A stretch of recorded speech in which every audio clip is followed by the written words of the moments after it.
Hubo un tiempo en que Packard no era. No es solo un fabricante de coches de lujo, sino que máximo estándar de poder y prestigio en los Estados Unidos. Un nombre clasificado por encima de Cadillac y en la mente de muchos, los estadounidenses ricos, incluso en igualdad de condiciones, base, sino más alta, que Rolls-Royce. Aún menos de 20 años. Más tarde, ese símbolo desapareció por completo del mapa automotriz. Ningún rival golpeó Packard, cayó directamente. Ningún ataque fue lo suficientemente fuerte como para acabar con él. Así que, ¿qué pasó realmente tras la puerta cerrada? Puertas de la sala de juntas. ¿Y por qué una marca construida sobre reputación y superioridad, el prestigio de la clase, decide comerciar todo lejos en pos de la masa, volumen de mercado? Hoy volvemos a eso. Viaje, para entender por qué Packard finalmente borró su propio nombre de la época dorada de Detroit. Para entender por qué Packard estuvo una vez en una posición que ningún otro estadounidense, el fabricante de automóviles, podría llegar. Tenemos que volver hasta los albores del automóvil estadounidense industria, cuando los coches todavía eran de lujo artículos en lugar de transporte masivo. A finales del siglo XIX, América estaba entrando en su segunda ola de industrialización. Acero, electricidad, ferrocarriles y la maquinaria de precisión se convirtió en los puntos de referencia del progreso. Y en ese contexto, el automóvil no fue visto como un producto de consumo, sino como un logro técnico reservado para el élite. En 1898, James Ward Packard compró un Winnington Automobile, uno de los primeros coches en Estados Unidos. Casi inmediatamente se rompió abajo. Cuando Packard volvió a quejarse al fabricante, no lo recibió una disculpa, pero un desafío frío. Si eres tan capaz, ¿por qué no construyes uno mismo? Para muchos, eso habría sido un insulto. Para James Ward Packard, fue el comienzo de una filosofía. En 1899, Packard fundó su propia empresa y el objetivo no era construir más coches que Ford, pero para construir los mejores coches. Imposible, sin importar el costo. En los primeros años del siglo XX, la industria automovilística estadounidense crece rápidamente dividido en dos caminos. En un extremo estaba el Ford modelo T barato, sencillo, diseñado para las masas. Por otro lado, había un pequeño grupo de fabricantes de lujo, como Pierce Arrow, Peerless, Duesenberg y Packard, donde se fabricaban automóviles más bien como yates o vagones de tren Pullman. Packard se distinguió rápidamente dentro de este grupo a través de una constante filosofía: suavidad, durabilidad y fiabilidad absoluta. En 1916, la empresa introdujo el Packard Twin 6, el primero del mundo automóvil producido en masa con éxito, impulsado por un motor V12 con un ángulo de 60 grados y una cilindrada de más de 7.0 L. El motor fue diseñado por Packard con el objetivo final: la suavidad. El largo del cigüeñal estaba finamente equilibrado. Y los componentes móviles se mecanizaron con precisión extrema, permitiendo que el motor operara con casi ningún efecto perceptible vibración. Como resultado, el chasis no requirió estructuras pesadas de crudo para absorber movimiento, permitiendo que el diseño general permanecer limpio y sobrio. Esto fue expresado más claramente en el largo capucha recta extendida, con confianza. No ocultar, sino afirmar silenciosamente la perfección del motor debajo de él. Los paneles del capó planos con un diseño minimalista. Las crestas estampadas mostraban que Packard tenía. No es necesario usar el estilo para distraer. Ingeniería.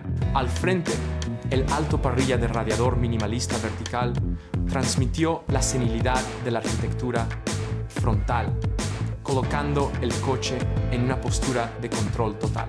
El cuerpo destacado, largo, de proporciones bajas, plano y paneles laterales continuos, mientras que suavemente guardabarros curvados, envueltos alrededor de las ruedas, creando un equilibrio entre lo mecánico, disciplina y movimiento natural. El compartimiento del motor fue diseñado con orden, con mangueras y componentes metálicos dispuestos lógicamente, sirviendo tanto a nivel mecánico, estética y facilidad de servicio a largo plazo. Durante la Primera Guerra Mundial, Packard recibió la tarea por el gobierno de los EEUU con la producción de motor de avión Liberty 12. Este no es un trabajo asignado a ensambladores en masa, sino a empresas capaces de fabricación de precisión de grado militar. Packard no solo cumplió la tarea, sino que funcionó tan bien que su reputación ascendió a un nivel completamente nuevo. A partir de ahora, Packard ya no será simplemente un fabricante de coches de lujo. Se convirtió en un símbolo de precisión ingeniería sin compromiso. Pero en 1929, cuando Wall Street se derrumbó y América entró en la Gran Depresión y la industria del automóvil de lujo se convirtió en una de las primeras víctimas. Los fabricantes de automóviles de lujo independientes desaparecieron como hojas que caen. Nombres una vez considerados inmortal, como Peerless, Pierce Arrow y Duesenberg, desaparecieron uno a uno, dejando atrás el silencio fábricas y salas de exposición vacías como iglesias abandonadas. En ese contexto, lo que más llamó la atención fue que Packard no caía. Sobrevivió no por milagro, sino a través de la disciplina financiera y de grandes reservas de efectivo acumuladas durante el periodo anterior a años, junto con una reputación de durabilidad y refinamiento que mantuvieron a clientes ricos que permanecen leales. Como a principios de la década de 1930, Packard ocupaba una posición a la vez símbolo de prestigio, y una empresa lo suficientemente estable para continuar produciendo automóviles, mientras todo el lujo del segmento se estaba asfixiando. El pináculo de esa época fue el año 1934, Packard 12. La característica más llamativa del Packard 12 yacía en sus proporciones. La capucha era extraordinariamente larga, la cuerpo bajo y estirado hacia atrás, creando una presencia que era a la vez poderosa y elegante. Esto no era musculoso espectáculo, pero también un sentido de lo visual peso. El coche parecía inmóvil, todavía control absoluto radiado. El Dietrich versión convertible Victoria expresada, esto se ve más claramente con su suave bajada, asientos superiores y traseros para pasajeros compartimento que hace que aparezca la parte delantera aún más imponente. El diseño, el lenguaje del Packard 12 era muy fuerte, influenciado por el Art Deco, pero sobrio, con gran disciplina. El cuerpo se curva, eran suaves y continuas, libres de excesos, crestas o detalles que distraigan. El alto, una parrilla estrecha y vertical, se alzaba como una columna arquitectónica como elemento central, punto focal, mientras que los elementos cromados se utiliza con moderación para enfatizar la forma en lugar de que llamar la atención. En el interior, el diseño interior del Packard 12, la misma filosofía. La madera preciosa era profundamente pulido.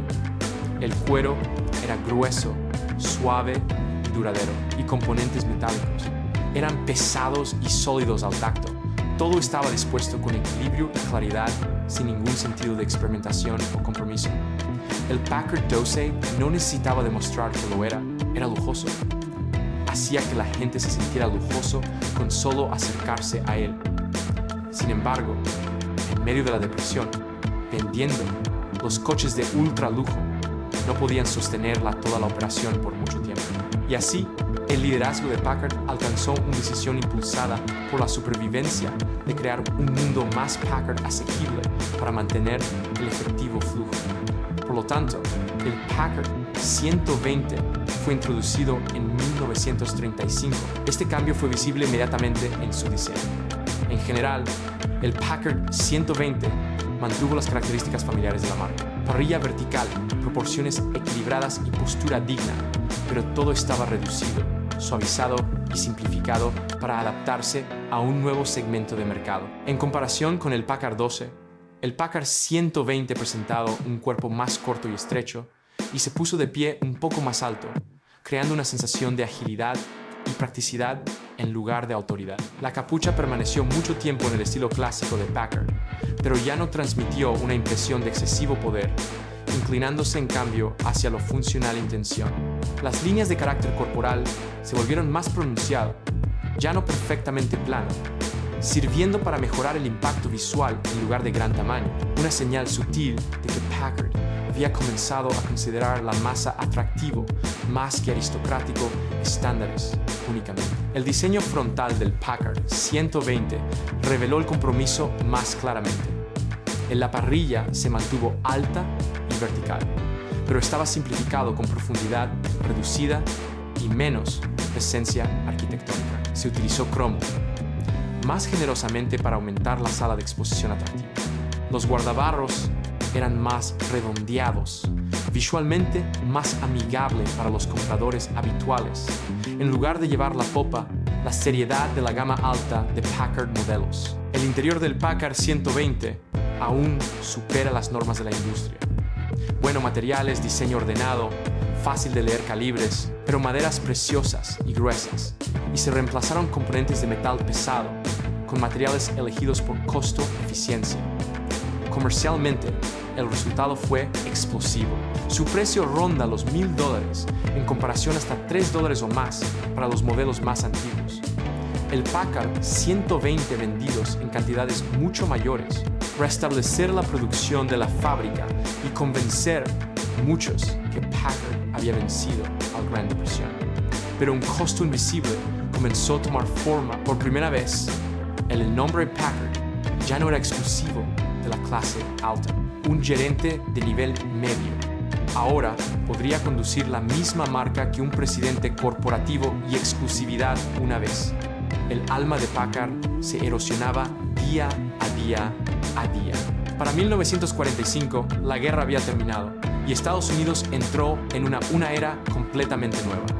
Esto debería haber sido el momento dorado de Packard, una empresa con prestigio, fabricación en tiempos de guerra, experiencia y un nombre asociado desde hace mucho tiempo con calidad. Sin embargo, fue precisamente en ese momento que los errores sistémicos de Packard comenzaron para revelarse. En el centro del periodo de posguerra fue el Packard Clipper, un modelo introducido en 1941 y producido hasta 1947. Desde el punto de vista del diseño, el Clipper fue un gran paso adelante. Su cuerpo extendido hacia afuera, más allá del mármol, reemplazando el tradicional cuerpo estrecho montado sobre un chasis. Esto hizo que inmediatamente apareciera el Clipper, más baja, más ancha y más moderna. La rueda y los arcos se integraron suavemente en la carrocería, eliminando el aspecto atornillado de coches de antes de la guerra. Los laterales de la carrocería fluían ininterrumpidamente de adelante hacia atrás, libre de pasos o frenos excesivos, creando un sentido del movimiento y mejora aerodinámica. La parte delantera del Clipper se mantuvo la parrilla característica de Packard, pero era redondeada y se integra en el conjunto forma, en lugar de permanecer aparte como una estructura arquitectónica. La capucha estaba más abajo, el parabrisas estaba más inclinado. Genial, dándole al coche una sensación de movimiento, incluso en reposo. Fue un diseño adelantado a su momento y si se coloca correctamente, podría haber formado la base de un buque insignia verdaderamente moderno de Packard. El error, sin embargo, residía en la decisiones. El director ejecutivo George Christopher aplicó el diseño de Clipper en todo el producto. La gama incluye desde coches y taxis económicos hasta limusinas de alta gama. Como resultado, por primera vez en la historia de Packard, la más cara modelo y el más barato parecían casi idénticos, diferenciándose solo en la longitud del cuerpo y algunas tiras cromadas decorativas. Para los compradores habituales, esto no fue una cuestión. Pero para la clase alta, esos quien compró Packard por su distinción, fue un golpe directo a su sentido de estado. En 1948, mientras Packard lanzaba un diseño ridiculizado como la bañera, redondeado, pesado y sin enfoque visual, Cadillac presentó autos con cola aletas. Estas pequeñas aletas fueron directamente inspiradas en el Caza 38 Lightning avión, un ícono tecnológico del mundo, la Segunda Guerra Mundial. Y, lo que es más importante, un símbolo de fe en la nueva era emergente de los aviones a reacción. Cadillac comprendió que la posguerra Estados Unidos no solo quería un buen coche, pero un coche que parecía el futuro. En cuanto a la forma, las aletas de la cola son completamente. Transformó la forma en que se ve la parte trasera de un automóvil se percibió. La parte trasera ya no era un punto final pasivo, pero un punto focal de alcance ascendente que extendió las líneas del cuerpo y transmitió movimiento continuo. incluso estando quieto. Un Cadillac con aletas traseras parecía ser avanzando rápidamente.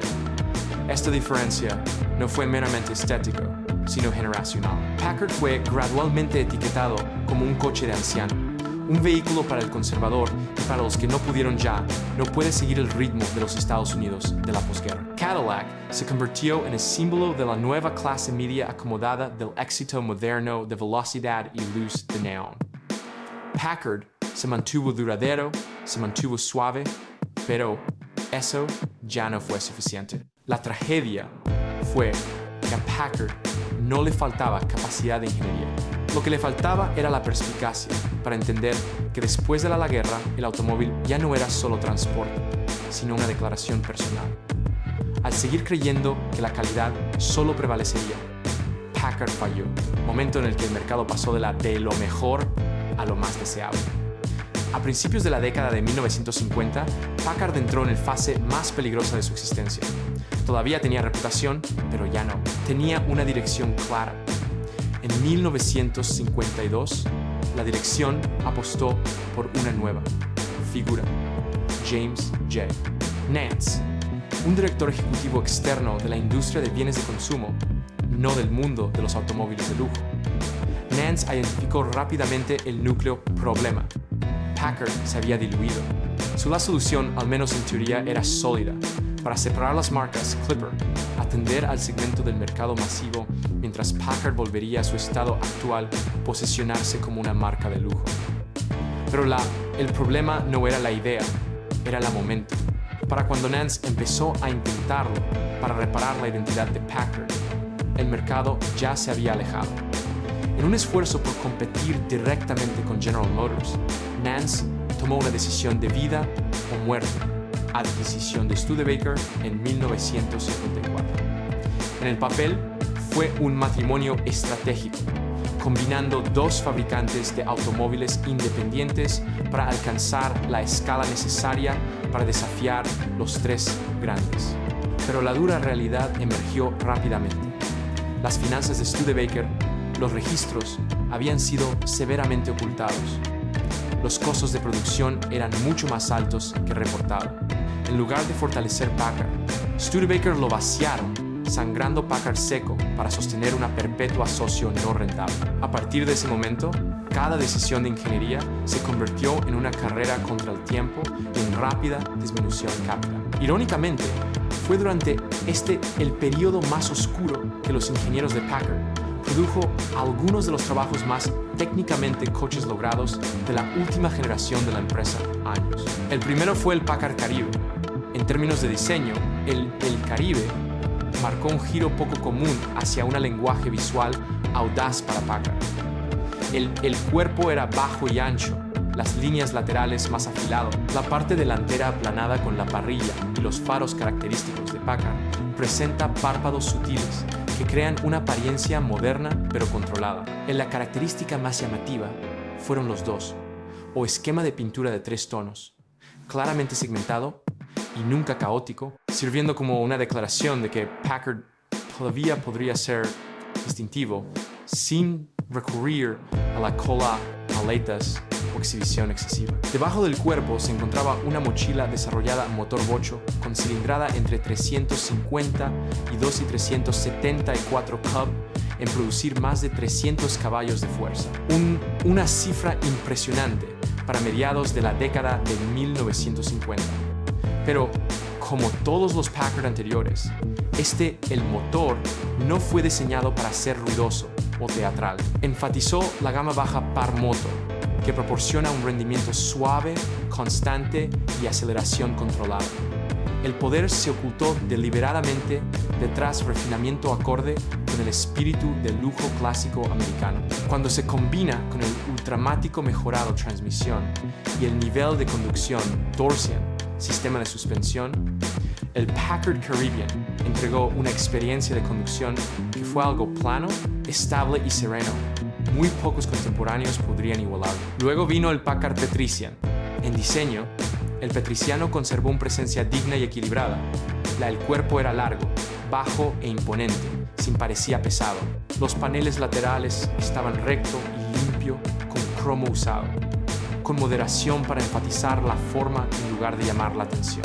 La parte delantera presentaba una amplia parrilla plana y faros delanteros ligeramente encapuchados, que transmiten modernidad sin perder la moderación. No había aletas de cola imponentes, ni colores de pintura impactantes. El Petriciano parecía un hombre, con un traje perfectamente confeccionado. Traje, de pie, tranquilamente, en una habitación ruidosa. En su interior, el Petriciano encarnaba la esencia de Packard.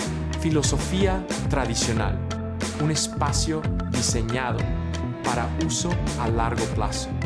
Asientos anchos y gruesos, amortiguación, materiales sólidos, una clara panel de instrumentos, disposición simétrica y sin elementos performativos. Esto fue un interior construido para viajes largos, no para el espectáculo de la sala de exposición. Oculto, debajo, el exterior reservado era el mismo Packard 58, 350 y 2 o 374 Coupe, tal como se encontraron en el Caribe. Potente pero afinado para suavidad y para motor a bajas revoluciones.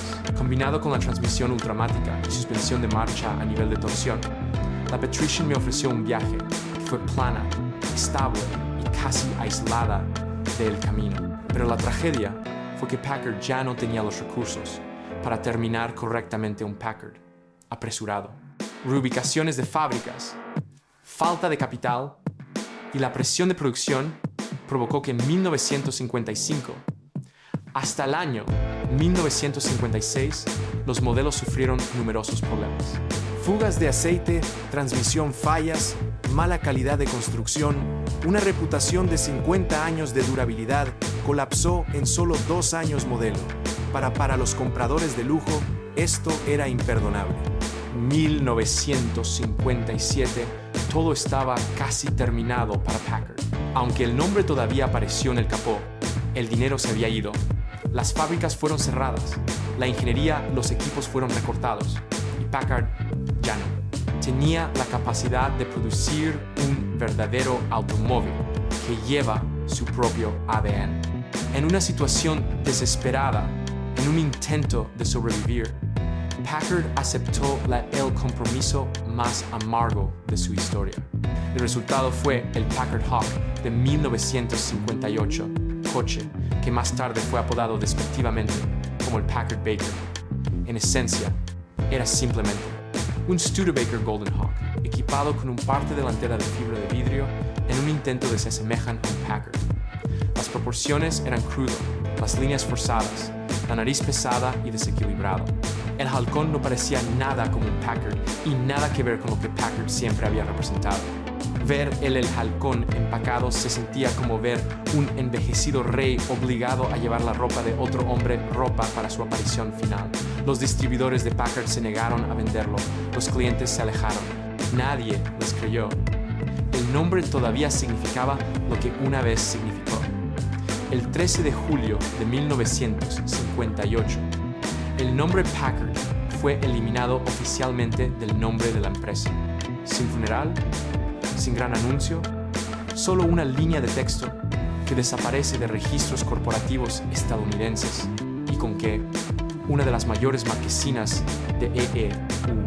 La historia del automóvil no murió por ingeniería inferior ni de mayor fuerza rivales, sino de una supervivencia fragmentada, el silencio y la pérdida de su final dignidad. Mirando hacia atrás en todo el viaje, 3 golpes fatales se convierten claro. El primero fue la desilusión con la marca. Cuando Packard se abalanzó sobre la masa segmento de mercado como Packard 120, no solo vendió más coches, sin saberlo vendió la exclusividad que definió su nombre. El segundo fue diseño conservador en la posguerra, cuando América anhelaba el futuro. Mientras Packard continuaba hablando idioma del pasado, y finalmente el golpe mortal fue el acuerdo con Studebaker. Fusión desastrosa que agotó a Packard de sus finanzas, tiempo y recursos restantes fuerza. Hoy en día, cada Packard que sigue en la carretera es un fragmento de América memoria. De una época en la que los automóviles se construyeron sobre el honor de la ingeniería, no hojas de cálculo de marketing. Y quizás El mayor legado de Packard no es su V12 o V8, pero una advertencia discreta. Nunca intercambies tu alma por volumen. Si la historia de Packard te hizo dudar abajo por un momento, presiona como para apoyar los recuerdos que se niegan a ser olvidados de la época dorada de Detroit. Suscríbete a el canal si quieres continuar yeguas americanas exploradoras que una vez estuvieron en la cima solo para desvanecerse en el silencio, no por rumores, sino por hechos reales, historia e ingeniería real. Y si alguna vez has visto un Packard en persona o llevan recuerdos ligados al clásico americano, coches, deja un comentario abajo. En la próxima video continuaremos este viaje con otro nombre de los independientes, marcas Hudson o Nash, que también tocaron grandeza y luego cayó igual de rápido.